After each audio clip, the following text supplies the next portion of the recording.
question is about not having any kind of surgery to help with club feet and what to work on as far as the movement. I know all about that because I was born with club feet and I had boots put on my feet and the bars, so that's why my knees are off, and my feet too. Even right now you can see how my foot will hang down versus that uptake or something like that. You can see no matter what how my foot likes to present, which is fine.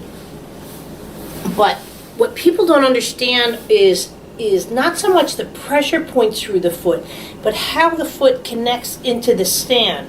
So when you're working with the foot, you really have to consider, see if I do this, see how my foot hangs, right? It's not going into that opposition of gravity naturally. So when you're working with it, and this is where it's a little bit hard because I'm on my own here and I can't show per se what I would do when I was touching someone. I'll work with my baby doll, but notice how you want to apply input onto the foot through various ranges, through the metatarsals. I'm not talking pressure points, I'm talking about the input to the stand in this position. So as the knee rolls to the floor or finds pressure to the floor, you want to put input into the foot as it's coming around. So even though it looks like I'm touching my foot, let's say, what I'm doing is working on the input of how the whole leg presents into the floor or into the pelvis. So when a child goes to push off or does something, you're right there to press through, so the input does go through here. You want to take the same considerations in this. So again, see how my feet, even to hang down, will naturally go in, kind of thing. When you're touching the foot, and again I'll do it with my doll, you want to make sure that that input comes as that whole foot comes around and then into the hip joint. So even when I go like this, let's say, if you look at a child that didn't have the club feet, their feet would be more, again, towards the ceiling, almost as if, and this is what the Feldenkrais likes to do, put the books on the feet to play with the different balancing points, versus, see this, I put more pressure, my hips, the input is different. So if you hang with your feet in, you'll feel it here, versus if the feet, let's say, were here, more in a pre-crawl. Because the foot kind of becomes an afterthought. So you want to make sure too, again, that as a practitioner putting the input in through the foot that way.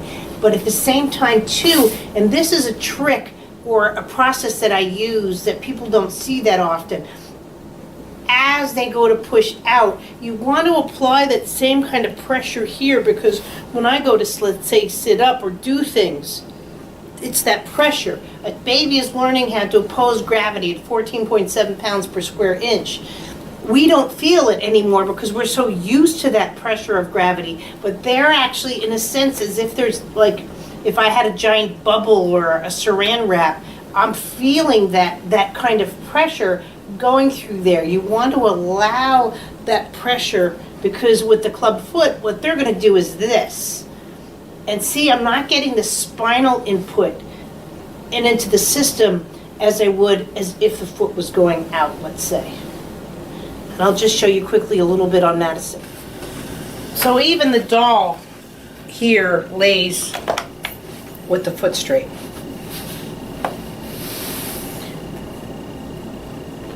So with the club foot, again, see how the input of that movement would come here.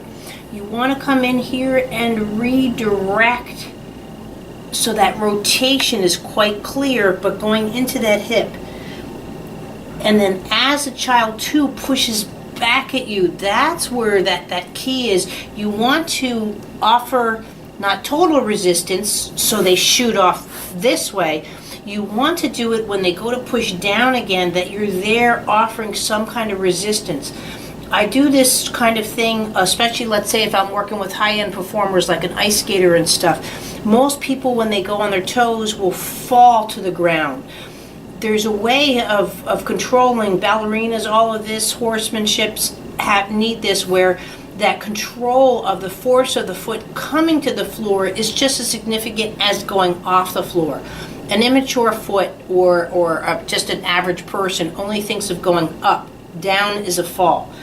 To have that control coming down, so you want to come in and redirect, try and get that force around. So as again that child pushes down, you're there to offer that same kind of input as if you're going in. And very similar to when someone's doing an isolated weight lift in a slow. Instead of most people jerk the weight and work out that way, that a more significant workout would be you lifting the weight as well as releasing the weight. That slowness going back down is just as significant as going up. And that's what you want to consider when you're working with the club feet, especially too now when you get the both feet more integrated. Again, it's not so much that I'm touching the foot, but how the weight transfers through the pelvis in this position. See this? See the difference? Versus here. See, just even bringing this rubber doll into position, you can see how the pelvis responds completely different for this kind of significant of biped locomotion versus here where it's going more through midline pubic bone kind of thing as far as the information to the central nervous system in the brain. I hope that helps you working with club feet, or some considerations to think about when working with a therapist or practitioner. By joining this exciting community, you will learn how to help infants from the moment that they enter the world and change the lives of countless children and families. Out of necessity to help her globally delayed child, Michelle Turner, Movement Integration Specialist, created movement lessons to benefit children throughout the world.